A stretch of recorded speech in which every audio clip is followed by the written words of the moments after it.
Good morning. सीधा सौदा के मंगलवार के सेशन में आपका स्वागत है। ट्यूसडे एडिशन में आप सबका स्वागत है। और वो क्या है कि वो मोबाइल में टीम ही नहीं है मेरे पास आज बात करने की, तो मैं वही ढूंढ रहा था कहाँ चली गई। मैं अभी जाऊंगा लैपटॉप में, नीरज जी टीम शुरू करेंगे, लेकिन जो बता सकता हूँ वो बता देता हूँ खड़े खड़े। किस तरह की ग्राउंड रिपोर्ट है वो आपकी स्क्रीन पर आएगी। दरअसल कल मंडे की शुरुआत यूएस में मजबूत नोट पे हुई। पिछला हफ्ता आपको याद होगा लड़खड़ाता माहौल था, क्योंकि ओमाइक्रॉन के कंसर्न्स, वो फेड की टेपरिंग वेपरिंग अपनी जगह थी, उसमें ऐड हो गया था ओमाइक्रॉन की कंसर्न्स। ग्रोथ को लेकर डर वापस लौटा था। कहा जा रहा है कल एक बाउंस बैक के पीछे बड़ी वजह थी कि लोगों ने रीअसेस करा और शायद ओमाइक्रॉन से डर खत्म हुआ। एक बहाना बन गया दरअसल एक बाउंस बैक के सेशन का, और बढ़िया बाउंस बैक हुआ। 1 से लेकर 2% तक अक्रॉस बेंचमार्क्स मजबूती के साथ यूएस में कामकाज हुआ। हम जो डाइजेस्ट करके गए थे 200 सवा 200 पॉइंट का डाउ, कल डाउ फ्यूचर्स में 3:30 बजे उसके सामने 650 पॉइंट का उछाल, और आज सुबह भी वहां पे मजबूती के साथ कामकाज, मजबूती कहूं या फ्लैटिश नोट पे कामकाज होता हुआ। तो कंसोलिडेशन का दिन हो सकता है आज शाम को, लेकिन हमें इस क्यू पर रिएक्ट करना है जो यूएस में बाउंस बैक है। ना सिर्फ इक्विटीज में, दरअसल ये bounce back across the board था। क्रूड में बहुत अच्छा मूव आया, ऑलमोस्ट $2 के आसपास का ओवरनाइट एक्सपेंशन या उछाल या तेजी कह लीजिए, वो देखने को मिली। ऐसे में क्विकली एशियाई पैक नजर आएगा आपको। लार्जली मिक्स है, लार्जली कई सारे मार्केट्स मजबूती दिखा रहे हैं क्योंकि ओवरनाइट क्यूज पॉजिटिव थे, और हमारा एसजीएक्स निफ्टी भी दिखा रहा है कि भाई मंगलवार के दिन शुभ शुरुआत होगी। आधे % के आसपास की मजबूती के साथ शुरुआत होने की इंडिकेशन। जैसे में नीरज जी, पिच दरअसल है कैसी, इस बाउंस बैक पे कितना भरोसा किया जाए? शॉर्ट कवरिंग तो हो सकती है। कल बहुत लोगों ने बहुत आखिरी तक जाके बेचते रहे, तो आज शॉर्ट कवरिंग की वजह से हो सकता है कि आपको कुछ जगहों पे अच्छी मजबूती देखने को मिले। बहुत सारे सर्किट फिल्टर बदले हैं बहुत सारी कंपनीज के, वहाँ पे मोमेंटम हो सकता है। यूएस में एक खास बात थी कि कल क्रूज वाले शेयर, एविएशन वाले शेयर, एनर्जी के शेयर, इसमें तेज़ी थी, तो इसीलिए डाउ में आपको ज़बरदस्त तेज़ी मिली। नैस्डैक में उतनी तेज़ी नहीं थी, डाउ में ज़्यादा बड़ी तेज़ी थी। तो हो सकता है कि एक शॉर्ट कवरिंग मिले, लेकिन 12 बजे के बाद फिर देखना पड़ेगा नया क्या होता है। तो बहुत कन्विंसिंग तो नहीं पिच कह सकता हूँ मैं, लेकिन हाँ फिलहाल ये कह सकता हूँ कि 2-3 दिन से बहुत निराशाजनक है, तो आज हो सकता है कि अच्छा दिन निकले। ठीक है, अच्छा दिन निकले, लेकिन हमारा मूड तो वैसे ही रहता है कुछ अच्छे वाले स्टॉक्स, खबरें जहां तक कोशिश यही रहती है कि अच्छी खबरों वाले स्टॉक ढूंढ के लाएं आपके लिए, जो शायद आप अपने स्क्रीन पे ऐड करें, और आज के दिन वो स्पेसिफिक स्टॉक शायद बढ़िया मूवमेंट दिखाएं। डॉक्टर साहब मेरी टीम बताते रहिएगा मुझे कान में। पहला मेरे ख्याल से हिंदुस्तान जिंक है काउंटर। हिंदुस्तान जिंक स्पेसिफिकली इसलिए मेंशन कर रहा हूं क्योंकि आज वो डी डे है। आज वो इंटरिम डिविडेंड पर इस कंपनी का बोर्ड विचार करने जा रहा है। तो वैसे ध्यान रखिएगा, इस इवेंट से पहले कुछ हद तक तेजी प्ले आउट होती हुई नजर आई है, पर हिंदुस्तान जिंक अभी भी ऑफ हाई ट्रेड कर रहा है। अच्छा बाउंस बैक का दिन था, मेटल शायद वापस मोमेंटम पकड़ते हुए नजर आए। जब कंसर्न्स खत्म हो रही हैं, जब कच्चा तेल वगैरह सब बाउंस बैक कर रहे हैं, तो होपफुली मेटल्स में अच्छा उछाल होगा। पर क्योंकि इवेंट बेस्ड है, दिन के दौरान वो इंटरिम डिविडेंड का आंकड़ा आ गया और डिसअपॉइंटिंग रहा, तो स्टॉक फिजल आउट भी होगा। पर आई एम अज्यूमिंग उस बोर्ड मीट का आउटकम से पहले तेजी आनी चाहिए, उस तेजी को बनाने की आप लोग कोशिश करिएगा। तो हिंदुस्तान जिंक होपफुली इन ग्रीन ट्रेड करना चाहिए आज, लेकिन थोड़ा सा कॉशियसली ट्रेड करना है। एनएचपीसी, और ये स्टॉक मैंने पहले भी मेंशन करा था, अगर आप लोगों को याद हो, जब वो बोर्ड मीट की अनाउंसमेंट करी थी। दरअसल आज इस कंपनी की बोर्ड मीट है, जिसमें इंटरेस्टिंगली एक पावर प्रोजेक्ट के आरओईज जो हैं उससे सिक्योरिटाइज करके वैल्यू अनलॉक करने की कोशिश है। इंटरेस्टिंग है, देखना होगा कैसे पैन आउट होता है ये, किस तरह का वैल्यू अनलॉक कर पाते हैं उसके आरओईज को सिक्योरिटाइज करके, किस टेन्योर के लिए वो आरओईज को सिक्योरिटाइज करने की तैयारी हो रही है। ये इंटरेस्टिंग होगा अगर सक्सेसफुल रहे, तो ऐसे ही बहुत सारे पावर प्लांट्स हैं जिसमें इस तरह की सिक्योरिटाइजेशन करे जा सकते हैं, जिसमें वैल्यू अनलॉक की जा सकती है। तो ये स्टॉक ऑफ हाई ट्रेड कर रहा है, मुझे लगता है इसको अडॉप्ट रखेंगे। लेकिन एनएचपीसी, एसजेवीएन, ये सब वो स्टॉक्स हैं जो यूजुअली एक बहुत बड़े रेंज में हमेशा कंसोलिडेट करते रहे, तो उस रेंज के लिए हमें तो सिर्फ आज ट्रेडिंग बेट के तौर पर ट्रीट करना है। डिपेंडिंग ऑन द आउटकम उसके बाद फैसला लिया जाएगा कि आगे क्या करना है, पर होपफुली ये स्टॉक भी शायद हरे निशान के साथ ट्रेड करता हुआ नजर आए। एक कंपनी और, सेबको को मिनिस्ट्री ऑफ शिपिंग से वो अप्रूवल मिला था कंटेनर्स के लिए, और साथ में इस कंपनी ने अपडेट दे दिया कि भाई अदानी से और एक और किसी यूनिट से, अदानी लॉजिस्टिक्स से 150 कंटेनर सप्लाई करने, आईएसओ कंटेनर्स, 150 नहीं आईएसओ कंटेनर सप्लाई करने की मंजूरी मिली है। तो कंटेनर्स की शॉर्टेज की बात ही कई बार ग्लोबल संकेतों में कर चुके हैं। ध्यान रखें, सेबको वो कंपनी थी जो कमर्शियल बॉडी बिल्डिंग के लिए, ट्रक्स वर्क्स, आर्मी वगैरह की गाड़ियां वाड़ियां उसकी बॉडी बिल्डिंग के लिए काम करती थी। जबलपुर बेस्ड मेरे ख्याल से एक कंपनी थी। अच्छी मोमेंटम के बाद सारा momentum over the years fizzle out हुआ। अब धीरे धीरे ग्राउंड पकड़ रहा है ये स्टॉक, लोअर लेवल से बढ़िया रिकवरी दिखाई है। और ये एडेड अच्छी खबर आ गई कि ये कंटेनर मैन्युफैक्चरिंग और उसके लिए ऑर्डर्स मिलना, ये स्टॉक मुझे लगता है अच्छा करना चाहिए। अगर जितना सरप्राइज हमारे लिए न्यूज डेवलपमेंट का बाकियों के लिए भी होगा तो शायद ये अच्छा मूव दिखाए, इसीलिए इसको रेडा पे रखें। इसीलिए होपफुली आज दिन भर ये इन ग्रीन ट्रेड करता हुआ नजर आएगा। दूसरी कंपनी क्रिप्को इंफ्रा है और अदानी लॉजिस्टिक्स, जिनसे इसको ऑर्डर मिले। पहला स्टॉक मेरा जो है GHCL, एक बड़ी डील इन्होंने की है। मुझे याद है लास्ट वीक हम लोग इसकी चर्चा कर रहे थे, मैंने टीम में लिया तो ये खबर चल रही थी कि टेक्सटाइल यूनिट को ये बेचेंगे, हाई ऑफ करेंगे और अब इंडोकाउंट जो दूसरी टेक्सटाइल कंपनी उसको बेचेंगे। तो वो कंपनी क्या है, जो होम टेक्सटाइल की कंपनी है और वापी में है, बहुत बढ़िया यूनिट है, रनिंग है और काफ़ी अच्छी डील है। तो क्लोज टू 600 करोड़ की डील हुई है। एक इसकी पूरी जो यूनिट टेक्सटाइल की भारत की, साथ ही US में जो उनका कुछ बिजनेस है तो करीब 35-36 करोड़ का वो बिजनेस है जो ये बेच देंगे पूरा इंडोकाउंट को। और अब ये फोकस सिर्फ केमिकल सोडा ऐश में करेंगे, तो इससे इनको लगता है इसमें फ़ायदा होना चाहिए GHCL को। तो ये स्टॉक ग्रीन में ट्रेड हो सकता है आज। हालांकि ये खबरें पहले से थी लास्ट वीक, हम लोग जब भी चर्चा करते तो यही बताता था मैं कि ये टेक्सटाइल यूनिट बेचने वाले हैं। तो हो सकता है कुछ हद तक डिस्काउंटेड हो, लेकिन डील हुई है, मैनेजमेंट से बात करेंगे तो पता लगेगा, अब प्योर वैल्यूएशन लेंगे। हालांकि उसको मतलब हम तो ये पूछने वाला कि बेचा क्यों, इतना बड़े धंधा चल रहा है होम टेक्सटाइल का, अलग से करके लिस्ट कर देते हैं। यार उसी की हो रही थी, यहाँ पे बीच में बेच देगा, आप बात करना आज। हाँ, सडनली बेच दिया तो खैर। अच्छा, इसके बाद तो फिर टीम बनाना बहुत आसान हो गया था रात में। सर्किट बदल गए थे।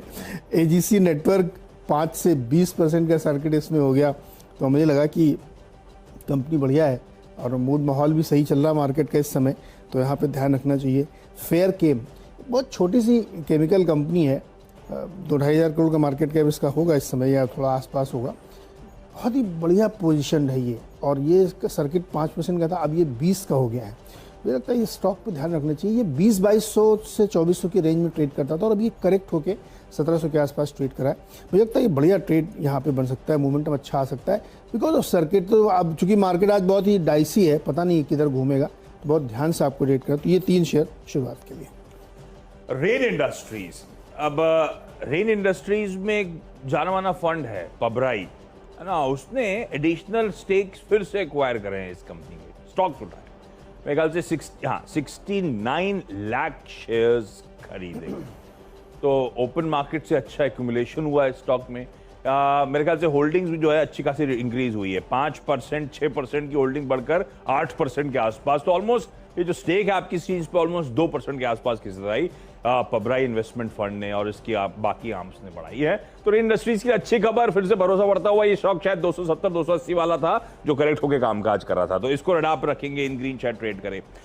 प्रताप स्नैक्स अगला स्टॉक है। प्रताप स्नैक्स स्पेसिफिकली बस इसीलिए मेंशन कर रहा हूं, कल जब मैं एंकरिंग कर रहा था तो कई सारे PLI स्कीम के बेनिफिशियरी सामने आ रहे थे कि मोज़रेला चीज के लिए इनको इसको उसको। बाजार बंधन का प्रताप स्नैक्स ने अपडेट दिया कि भाई इनको भी प्रोडक्शन लिंक्ड इंसेंटिव स्कीम के अंतर्गत इनका भी एप्लीकेशन को अप्रूवल दे दिया गया। Ready to cook, ready to eat segment में इनको PLI स्कीम का बेनिफिट मिलता हुआ नजर आया। खबर तो अच्छी है, तो स्टॉक शायद होपफुली ग्रीन में ट्रेड करे। और टाटा मोटर्स, एक तो ग्लोबली मूड सुधरा, ये कंपनी थोड़ी सी ग्लोबली लिंक ज्यादा है तो आज सेंटिमेंट पॉजिटिव बन जाता है। दूसरा, टाटा मोटर्स ने अपने अब वो और पास ऑन कर रहा है, तो पैसेंजर व्हीकल्स में पास ऑन करने के बाद अब कमर्शियल व्हीकल सेगमेंट में मंडे कह रहा हूं 1 जनवरी ऑनवर्ड्स 2.5% तक के आसपास की बढ़ोतरी अपनी CV की कीमतों में कर रही है। प्योरली वो SSS को पास ऑन करने कहा गया, जितना अब्जॉर्ब कर सकते करा, उसके बाद बचा हुआ हम पास ऑन कर रहे हैं 1 जनवरी ऑनवर्ड। और वैसे भी एक्सपर्ट्स के लिहाज से मैं कल परसों चर्चा भी कर रहा था, जब कल मेरे ख्याल से ऑटो में दबाव था, तो एक्सपर्ट्स का कहना था कि भाई सबसे स्वीटली पोजीशनड इस समय ऑटो स्पेस में टाटा मोटर्स है, तो इसलिए डिपेंडेबल का दर्जा दे रखा है। इस स्टॉक को भी मैं एक्सपेक्ट कर रहा हूं शायद आज इन ग्रीन ट्रेड होता हुआ नजर आए। अच्छा, एक और सर्किट वाला ग्रीन पैनल इंडस्ट्रीज, इसमें भी 5 से 20 का सर्किट हुआ है, तो यहाँ पे ध्यान रखा जा सकता है। ये सब ट्रेडिंग बेट्स हैं बहुत ज़्यादा, इसमें वो ढूंढने की कोशिश नहीं करना कि कोई बहुत फंडामेंटल खबर निकल के आएगी। पांचवा स्टॉक है पार्सनर डेवलपर्स। इनके लिए एक अच्छी खबर ये निकल के आई कि ग्रेटर नोएडा में एक बिड लगी थी 2007 में, बड़े बड़े कमर्शियल प्लॉट अलॉट करने थे, इन्होंने भी बिड किया लेकिन टेक्निकल इशू से वो फंस गया था। अब वो क्लियर हुआ है तो करीब 5000 स्क्वायर मीटर का एक प्लॉट इनको अलॉट हो गया है। जो पैसा इन्होंने पहले दिया तो उसी में एडजस्ट हुआ। इस प्लॉट की अहमियत ये है कि अभी जेवर का अनाउंसमेंट ग्राउंड ब्रेकिंग सेरेमनी हुई है कुछ दिन पहले और ये बिल्कुल उसी के करीब है। तो वहाँ जितने भी कमर्शियल सेक्टर हैं, डेल्टा 2 में है इनका ये प्लॉट, बहुत ही ज़्यादा वैल्यूबल है और बहुत ही ज़्यादा कमर्शियल डेवलपमेंट के लिए अच्छा है। तो लगता है कि इस स्टॉक को काफ़ी फ़ायदा होना चाहिए। और छठवां स्टॉक है ग्लोबस स्पिरिट। ये भी 5 से 20 वाले सर्किट फिल्टर के दायरे में आ गया है, तो मुझे लगता है इसमें भी ट्रेड ग्रीन में ही होना चाहिए। चलिए इसी के साथ छोटा सा एक ब्रेक से लौट के आएंगे तो आगे के स्टॉक्स बताएंगे। स्वागत है एक बार फिर से आपका। और अब मध्यक्रम के जो स्टॉक है उसमें पीएनबी गिल्ट, इसको लेने की वजह, हालांकि सर्किट था 10 to 20 हुआ है लेकिन बॉन्ड मार्केट बहुत हॉट है। कल हम लोग चर्चा भी कर रहे थे आवाज़ एमपीसी में, तो बहुत सारे लोग जो हमारे इकोनॉमिस्ट को बता रहे थे कि बॉन्ड मार्केट में ऑलरेडी बहुत ज़्यादा हरकत है और आप जितने भी गवर्नमेंट सिक्योरिटीज़ उनको आप देखिए तो उसमें रेट ऊपर जाता हुआ दिख रहा है। तो बॉन्ड मार्केट का प्ले है, सर्किट चेंज हुआ है। और ट्रांसपोर्ट कॉरपोरेशन ऑफ इंडिया, इसमें भी 10 से 20 हो गया है सर्किट। ये वाला जो सेक्टर पूरा है ना, लॉजिस्टिक्स वाला, इसमें बहुत अच्छी मूवमेंट बनी हुई है। तमाम स्टॉक्स को आप देखिए तो वहाँ पे अच्छे ट्रेड हो रहे हैं और जैसे जैसे एक्टिविटी बढ़ती जा रही है, हालांकि वो ओमिक्रॉन का एक रिस्क ज़रूर रहेगा लेकिन अभी तो कुछ है नहीं वैसा, तो हमें लगता है कि इसको ध्यान रखना चाहिए। तो यहाँ पर भी ग्रीन ट्रेड हो सकता है। गजब है, सिर्फ सर्किट फिल्टर बदले में लिया, स्टोरी इतनी लंबी में सुना दी। गजब है। और कुछ तो सुनानी पड़ेगी ना। मैंने भी लिया। अभी पहले आएंगे 10 में से 20 वाले, 10 सर्किट फिल्टर वाला जो 20 हो गया। तो पहला स्टॉक है उसमें अंबालाल साराभाई। अब ये जब नजर डाली थी लिस्ट पे तो फिर कोविड, ओमाइक्रॉन, अंबालाल की वो सब्सिडरी सिम्बायोटिक जिसने दरअसल वो पोस्ट कोविड ट्रीटमेंट की सबसे बढ़िया एंटी फंगल ड्रग बनाई थी, जिसके लिए वो सॉल्ट बनाई थी। तो अंबालाल साराभाई जैसी सर्किट फिल्टर में देखा स्टॉक डेड पड़ा हुआ है, ऑलमोस्ट 28 के आसपास के जोन पे, लंबे अरसे से 25-30 के जोन में कंसोलिडेट करता हुआ 60-65 के हाई से। तो मैंने कहा इसको ले लिया जाए, एक तो शायद अच्छा मूव दिखा दे आज की ट्रेडिंग सेशन में। एक ऐसी कंपनी जो पिछले कुछ दिनों में जब गो कलर्स का आईपीओ चल रहा था तब मेंशन करी थी और अच्छा मूव बनाया भी था उसने, रूपाइन कंपनी, तो उसका भी 10 से 20 हो गया है। तो मैंने कहा आज ये 2 स्टॉक्स हैं जिनके साथ यहाँ पे उतरा जाए। क्विकली छोटा सा ब्रेक, अगले वाले जो है मेरे 5 से 20 वाले, आपके पास यही कंटिन्यू हो रहा है बस। तो ब्रेक के उस पार और भी स्टॉक्स ऐसे वाले जो उस लिस्ट से छाटे हुए हैं, साथ साथ टीम्स का एक क्विक रैप अप।